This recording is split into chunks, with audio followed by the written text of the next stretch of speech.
Today is the 10th of November and it's the second part of the update for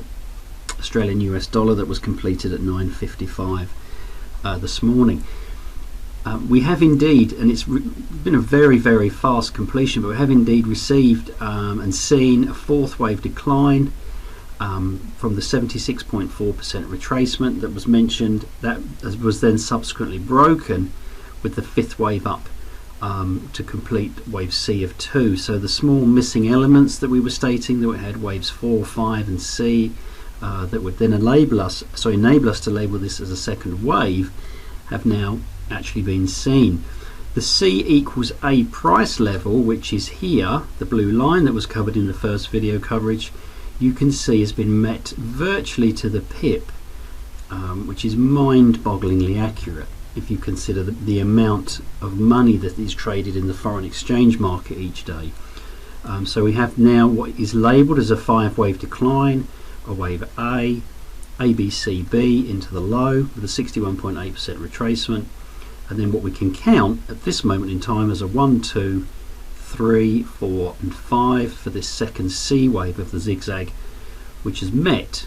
and reached, in this example, 100% of wave A. So we'll continue to watch this currency pair over the coming days and see how this potential move to the downside develops.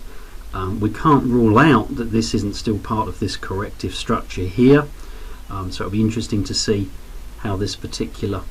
currency pair proceeds. But it's interesting just to notice and see that at the completion of a 5-wave decline there is an instant correction, and at the instance that the correction is finished there's a further decline. And it's a fascinating element of Elliott Wave principle that once you have the ability to identify it and label it and track it, it makes tracking market data and market position far more clearer than simply looking at a chart and wondering what the oscillators are telling you, or looking at candlestick closing prices,